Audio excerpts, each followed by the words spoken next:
Hi, this week we're going to talk about creating the business of Discovery Doodles, and in this particular video I want to talk about the name. I've been a graphic facilitator for about longer than I really wish to admit, 17 years, and when I started I was so young and I wanted all this experience because so many people didn't take me seriously that I was going to create visuals for them that were powerful for their company, and they were going to pay me really well for that. And people just didn't understand, why would you doodle for dollars and why would I pay you these day rates? And so I had been doing the business. It was about 2006. I had a 2-year-old daughter. I had been doing the work for almost 10 years, and I really was running on empty and really struggling with, where am I taking this career and what is it that I want to grow and to cultivate. And I want to show you some pictures from some of my journals. This picture I came across this morning putting together our talk, and this picture really hits home for me because I wrote, am I running on empty?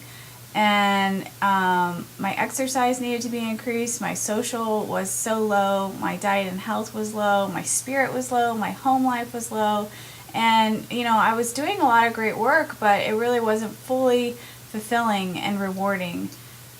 And the next image I came across today was this one, where I'm really trying to draw out and figure out, what are my how do I activate my intentions?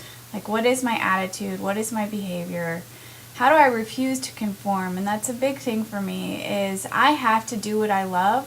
For so long I was under the impression that if I did what I loved and I went to work and I didn't like work, that I would lose my favorite passion and I would lose kind of that creative spark that I thrive on.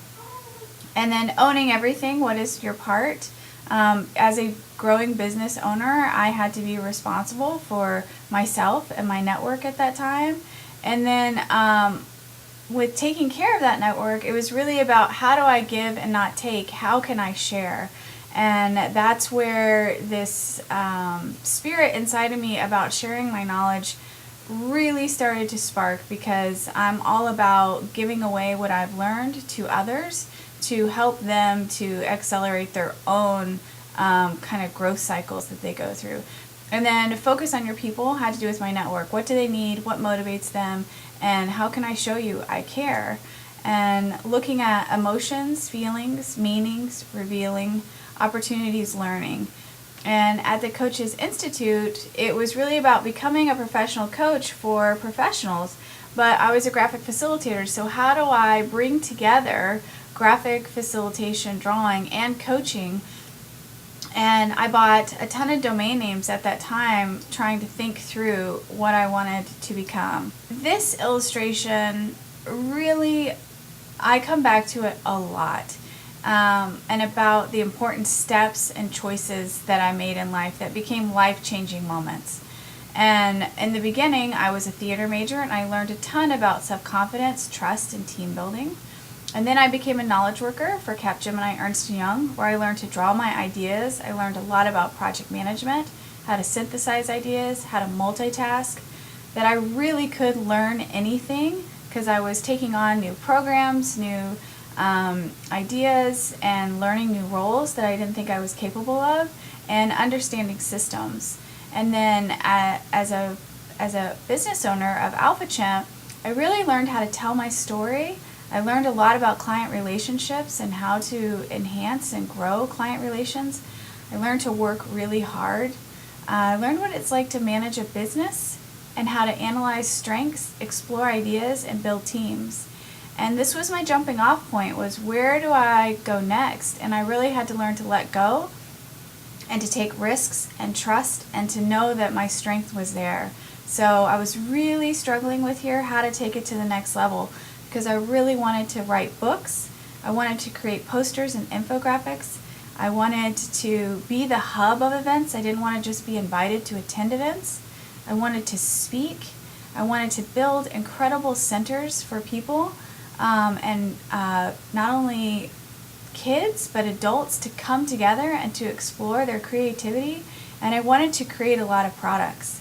This next illustration really shows where another next step came for me is I started attending these positive discipline classes at that time and learning about children's behavior.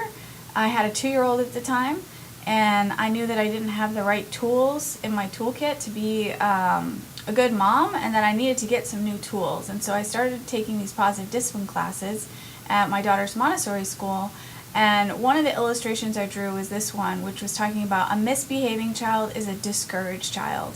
And that really hit home for me because as a child I used to draw and doodle all the time, and I was highly discouraged to do that. And yet it was looked at misbehaving, when now as an adult, here I am telling the world, you need to draw, you need to put your ideas on paper, and it's not about misbehaving or discouraging a child.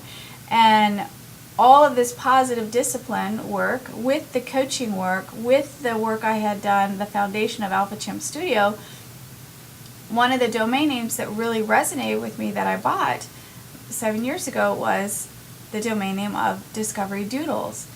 I really had this vision for a way to create products, books, events, even physical spaces, online learning programs for teaching the world that you can bring your ideas to life, that you can connect pen to paper and you can draw out your dreams and you can discover the world around you, and that doodling really does have a powerful role in the world. And that is the story of where Discovery Doodles came from.